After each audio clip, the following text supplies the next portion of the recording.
Chapter 8.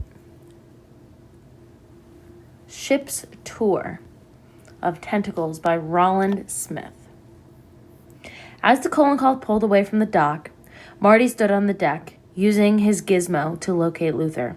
He found Luther's orange tag in an area called the Moon Pool, along with a white tag belonging to someone named Yvonne. He was about to head down below to see if Bo had given Luther a new haircut when he remembered the dragon spy. He still wasn't ready to enter the bowels of the haunted ship. He programmed the dragon spy to fly to the orange tag, which negated the need to use controls. A couple of crew members swatted at the bot as it buzzed over their heads and came pretty close to squishing it. Wolf would have to issue a "stop swatting that bot" order, or the dragon spy would be exterminated before they reached the open ocean. When the dragon spy encountered a closed door, it would hover until someone opened it or find a different route. Marty was impressed, but not surprised. When Ted Brownson invented something, he didn't cut corners. He had somehow tied the bot's tiny computer brain into the gizmo tracking program. It knew where everyone on board was and which way they were going. When the dragon spy reached the closed moon pool doors, it hovered outside for at least 5 minutes, which Marty took to mean that there was no other way in.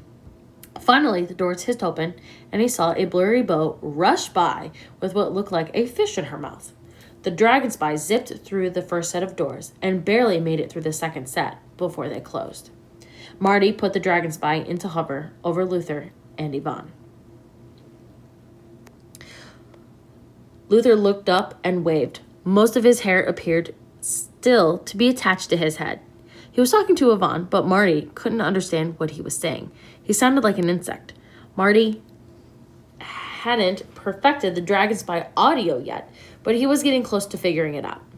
He switched the dragon spy back to manual control, moving it up to the ceiling.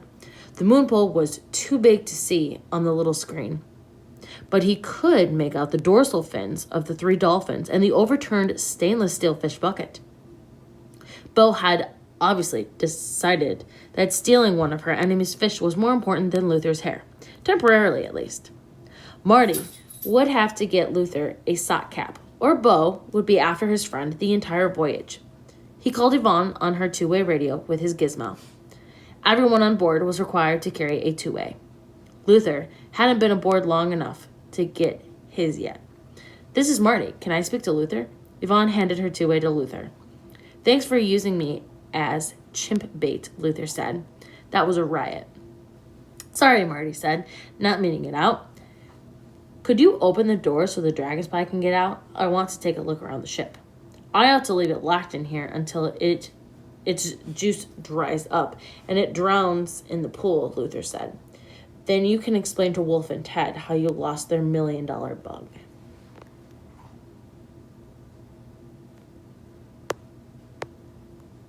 "Whatever," Marty said. "Just open the doors so I can look around."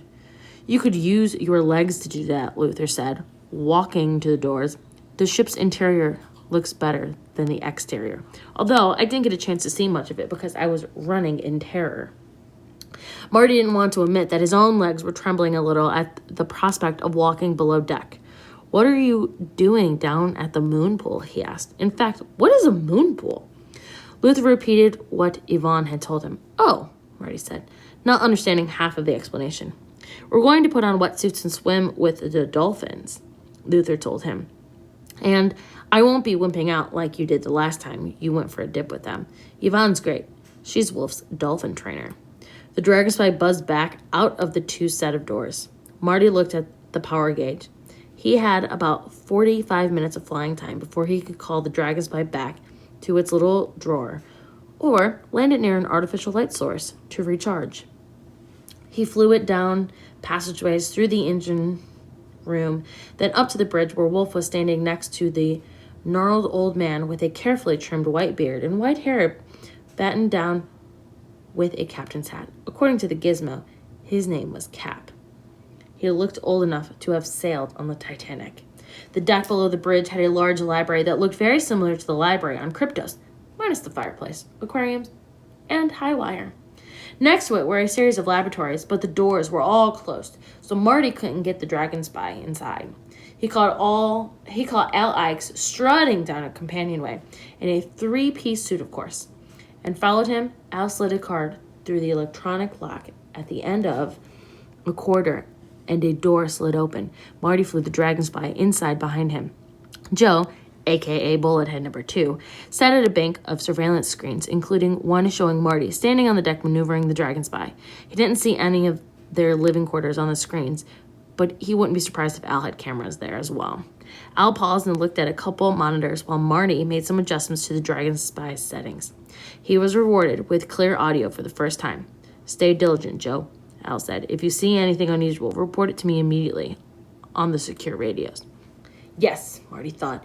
Now he could not only see people, but he could listen to them as well. Al, Wolf, and the security force had different radios than the crew did. They were probably a military issue and encrypted so no one could monitor their conversation. Al left the room. Marty followed him back through the door with the dragon spy, then continued his flying tour of the ship. Their living quarters were on the deck below the laboratories. They were nice. In fact, everything inside the ship looked as if it had been gutted and refurbished. Marty hoped the ghosts and the curse had been thrown out with the old stuff. He flew the dragon spy into his and Luther's cabin and through the adjoining door into Grace's cabin. She was sitting at a small desk scribbling in a moleskine. Birthday, Marty thought. I have to make a cake. This meant that he was going to have to call the dragon spy back to roost and go below deck. The dragon spy could do a lot of things, but it could not make a cake from scratch. The dragon spy landed at the gizmo 2 minutes before running out of juice. Marty slipped the gizmo into the cargo pocket, then took his first steps into the haunted ship. All right, that is officially the end of Chapter 8. We will begin Chapter 9, called Cake.